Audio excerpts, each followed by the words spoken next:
Keesokan harinya mereka semua pun berkumpul untuk mendengarkan pidato singkat dari Pak Kepala Akademi. Di sini ia mewanti-wanti bahwa apapun yang terjadi, ia dan Master Xiao sama sekali tak akan terlibat. Sehingga para murid harus berjuang mengandalkan kemampuannya sendiri. Setelah pidato itu, terlihat Hu Lena yang biasanya bersikap cuek, kali ini peduli mengingat hutangnya yang sudah 2 kali diselamatkan oleh Tang San. Ia pun menariknya dan menyarankannya agar menyerah saja. Menurut Hu Lena sama sekali tak ada peluang untuk menang karena para anggota tim iblis sangatlah kuat dengan setidaknya memiliki 4 cincin roh yang melekat di tubuh mereka. Namun jelas Tang San tak akan mundur, karena jika hari ini tim Dewa Iblis tak dihentikan maka akan semakin banyak orang yang menderita. Hingga pada akhirnya mereka pun berangkat bersama di mana tim Dewa Iblis sudah menunggu mereka. Sang ketua Meng Li dengan sombong memberikan peringatan kepada Tang San kalau ini akan menjadi pertarungan hidup dan mati. Sehingga untuk terakhir kalinya, ia pun mengatakan bahwa sekaranglah kesempatan terakhir Tang San jika ingin mengaku kalah. Tentu saja gertakan itu tak cukup untuk menggoyahkan tekad Tang San. Ia pun lantas menunjukkan kekuatan cincin roh pelindung yang ia miliki, diikuti oleh teman-temannya yang menandakan bahwa mereka tak akan mundur.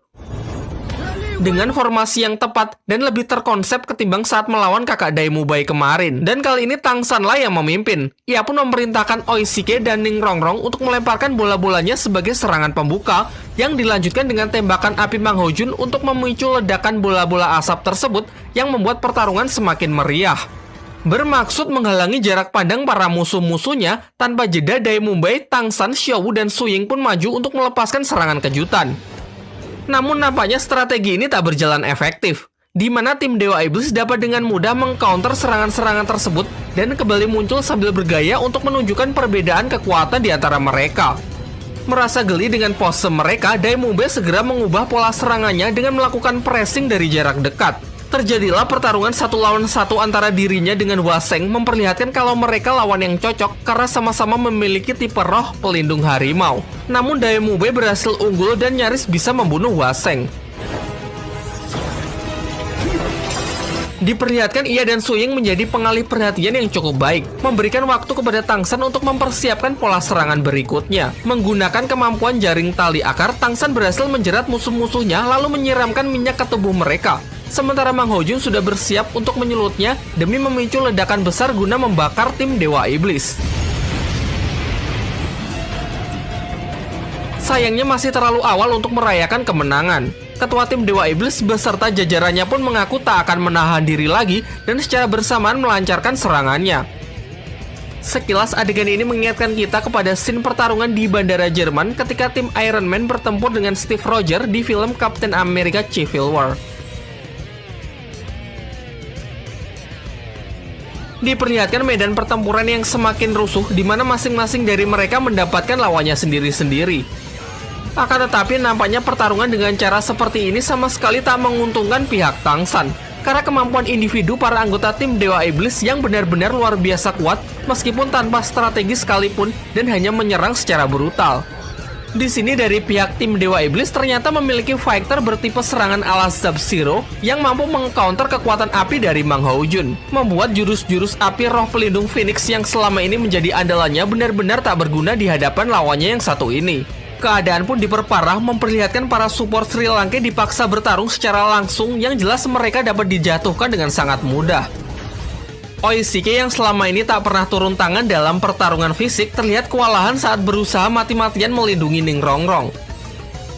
Sementara keadaan Xiao dan Su Ying juga tak lebih baik karena perbedaan kekuatan mereka yang terlampau jauh.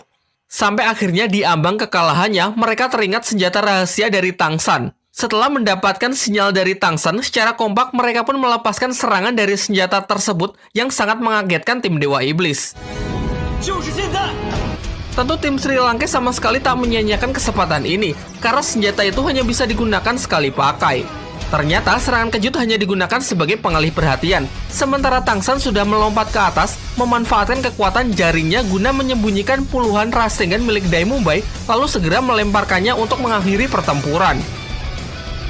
Tak main-main, efek serangannya tersebut benar-benar meledakkan medan perang. Sedangkan dengan kemampuan kubah harimau Daimu Bai melindungi seluruh anggotanya sehingga tak terdampak. Setelah menyaksikan kekalahan dari kelompok yang selalu menindas mereka, seluruh warga kota berdatangan untuk merayakan kemenangan dari para murid Akademi Sri Lanka.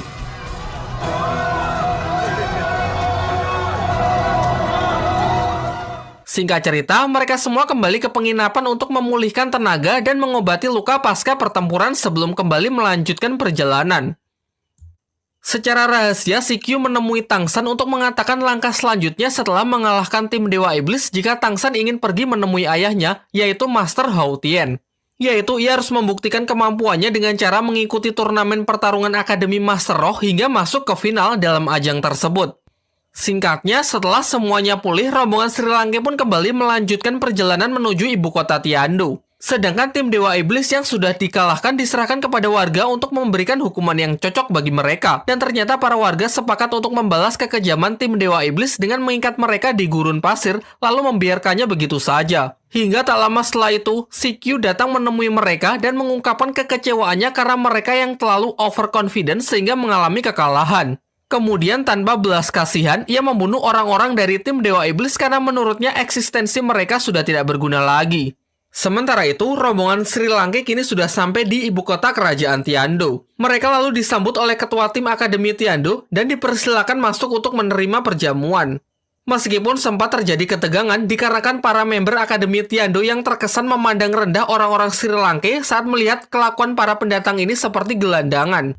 Beruntung suasana tak semakin memanas berkat ketua tim Akademi Tiandu yang segera meredam mereka. Setelah acara perjamuan tersebut, Tangsan dan Dai Mubei dibawa untuk menemui kepala Akademi Tiandu. Dalam pembicaraan mereka, sekali lagi Tangsan dan Dai Mubei ditawari untuk bergabung dengan akademinya agar bisa mengikuti turnamen demi mengalahkan kakaknya. Namun jawaban mereka tetap sama. Jika itu artinya mereka harus berganti akademi, dengan tegas mereka menolak tawaran tersebut. Meskipun memang tak ada jalan lain karena Akademi Sri Lanka jelas tak memenuhi persyaratan untuk bisa berpartisipasi. Di tengah pembicaraan mereka, datanglah putra mahkota kerajaan Tiandu. Di sini ia digambarkan sebagai orang yang tak seberapa kuat namun sangat pandai bicara. Mengandalkan kemampuannya itu, ia menengahi diskusi yang terjadi dengan menjelaskan bahwa Tangsan dan Dai Mubei tidak perlu pindah akademi secara permanen, melainkan hanya perlu meminjam nama Akademi Tiandu dan bisa kembali ke Sri Lanka setelah acara tersebut selesai. Alhasil dengan memaparkan solusi yang cukup masuk akal dan sedikit melakukan penggiringan opini, kesepakatan itu pun dapat diterima.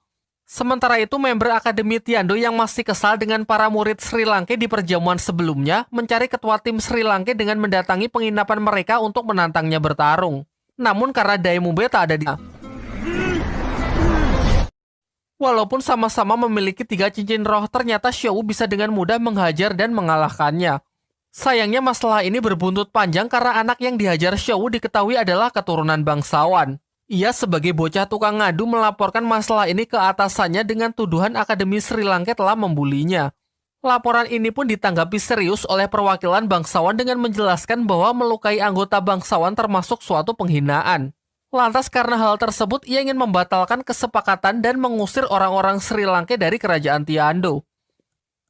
Lagi-lagi putra mahkota datang di waktu yang tepat untuk menyampaikan opininya terkait masalah ini. Menurutnya perkelahian antar murid adalah hal yang biasa terjadi dan justru bagus untuk mengukur kemampuan mereka. Ditambah lagi fakta bahwa Dai Mubei juga merupakan anggota bangsawan membuat derajat mereka setara sehingga tak ada yang perlu dipermasalahkan. Di tengah pembicaraan mereka, tiba-tiba seorang kakek muncul dan langsung menyerang orang-orang Sri Lanka. Semuanya pun dibuat sama sekali tak berkutik karena si kakek legend ini adalah seorang master roh mulia dengan 9 cincin yang melekat pada tubuhnya. Diketahui ia dipanggil sebagai kakek Dugu, yang merupakan senior dari klan Duguyan. Ternyata kedatangannya ke sini adalah untuk mencari Tangsan terkait racun yang telah mengkontaminasi tubuh cucunya. Singkat cerita, dengan sedikit penggiringan opini dari putra mahkota, ia bersedia pergi membiarkan Tangsan lolos kali ini dan mengatakan akan kembali setelah Tangsan menyelesaikan urusannya dengan Akademi Tiandu. Meskipun hal ini membuat orang-orang Sri Lanka tak jadi diusir, kejadian tersebut membuat hubungan yang cukup tegang dengan pihak Akademi Tiandu. Putra mahkota pun mengambil solusi agar orang-orang Sri Lanka dialihkan ke Akademi Lanba, sebuah akademi kecil yang juga merupakan bagian dari kerajaan Tiandu. Dijelaskan bahwa Akademi Lanba sudah tidak memiliki murid, namun masih dipimpin oleh seorang kepala akademi. Jadi alternatif lain agar mereka tetap bisa mengikuti turnamen adalah dengan meminjam nama akademi tersebut. Singkat cerita, sampailah mereka di Akademi Lanba yang nampak kumuh dan tidak terurus. Sang kepala akademi adalah seorang wanita yang bernama Liu Erlong. Yang diceritakan adalah teman lama dari Master Xiao dan Pak Kepala Akademi Sri Lanka. Terungkap juga kalau Liu Erlong dulu sempat menyukai Master Xiao. Namun perasaannya bertepuk sebelah tangan karena kala itu Master Xiao telah jatuh hati kepada wanita lain yang bernama Bibi Dong yang sekarang menjabat sebagai Kepala Akademi di Balai Roh Pelindung. Meskipun pada akhirnya hubungan mereka kandas juga karena Bibi Dong telah dijodohkan dengan pria lain. Setelah cukup nostalgia, mereka disambut dengan baik dan dipersilakan untuk tinggal di akademi tersebut. Pak Kepala Akademi lalu menjelaskan bahwa di masa lalu dirinya, Master Xiao, dan Liu Erlong adalah rekan satu tim yang cukup melegenda yang dijuluki sebagai segitiga besi emas. Tim ini cukup terkenal di dunia dahulu karena sering membuat geger dan mengalahkan orang-orang kuat. Di sisi lain, Hulena dipanggil oleh putra mahkota kerajaan Tiando untuk diinterogasi. Berdasarkan informasi dari bawahannya, ia tahu kalau sebenarnya wanita yang memiliki nama Hulena sudah lama mati. Di sini Lena sama sekali tak menepis tuduhan tersebut. Ia membenarkannya dan mengaku hanya meminjam identitas Hulena sebagai penyamarannya demi mencapai tujuannya. Nama aslinya adalah Xian Reshu, yang merupakan putri dari Bibi Dong, Kepala Akademi Balai Roh Pelindung. Bahkan roh pelindung hipnotisnya pun hanyalah hasil giveaway, sementara kekuatan yang asli adalah roh pelindung malaikat 7 sayap. Sebuah jenis roh pelindung yang melegenda di dunia dahulu yang dikatakan setara dengan palu Houtian milik Tang San. Salah satu kemampuan dari roh pelindungnya adalah replikasi fisik, yang dapat mengubah penampilannya menyerupai orang lain sesuka hatinya. Diperlihatkan, di sini ia memanfaatkan kesempatan ini untuk mengubah dirinya menjadi putra mahkota kerajaan Tiando. Sementara itu, walaupun diperbolehkan meminjam nama akademi, biaya pendaftaran untuk mengikuti turnamen tetap dibebankan kepada anak-anak Sri Lanka. Sehingga demi mengumpulkan dana yang cukup, sebagian berinisiatif untuk membuat pertunjukan teater. Sementara sisanya, Tang San, Xiao, dan Ning Rongrong menuju suatu klan di kerajaan Tiando yang mengaku tertarik dengan desain senjata rahasia milik Tang San. Namun di tengah perjalanan, Tang San tiba-tiba menghilang begitu saja. Lantas mereka pun panik dan segera menceritakan masalah ini kepada Master Xiao dan Pak Kepala Akademi. Di sini mereka menduga kuat kalau Tang San diculik oleh kakek Dugu yang kemarin sempat menyerang mereka di istana kerajaan. Sepakat dengan asumsi tersebut, tanpa pikir panjang Xiao langsung menuju Akademi Tiando terlebih dahulu bermaksud untuk mencari Tang San. Xiao yang benar-benar polos menerobos akademi dengan barbar menghajar para penjaga serta murid-murid di sana tanpa memikirkan konsekuensinya. Barulah ketika sudah masuk lebih jauh, akhirnya ia dapat dihentikan oleh para pentolan Akademi Tiando. Terutama sang ketua tim yang memiliki kemampuan memanipulasi arus listrik membuat Xiao sama sekali tak berkutik di hadapannya.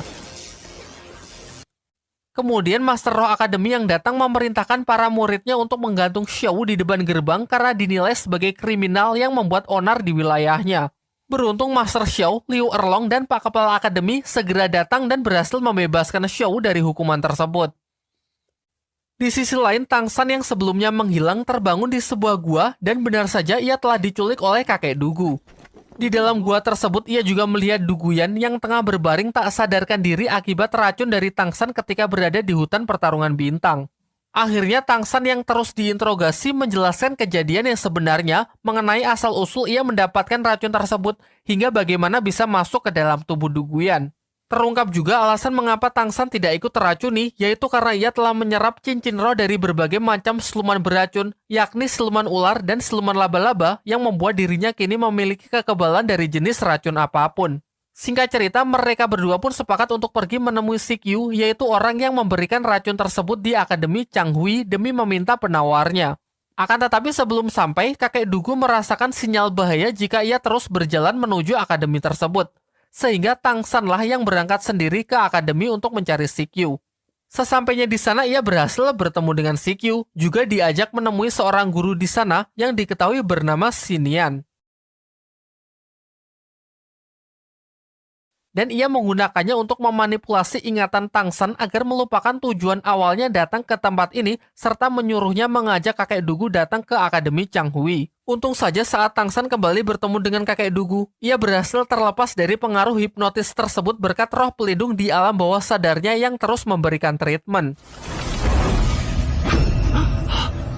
Dan setelah menceritakan apa yang baru saja ia alami, mereka pun memutuskan untuk kembali ke gua untuk memikirkan alternatif solusi lain untuk menyembuhkan Duguyan.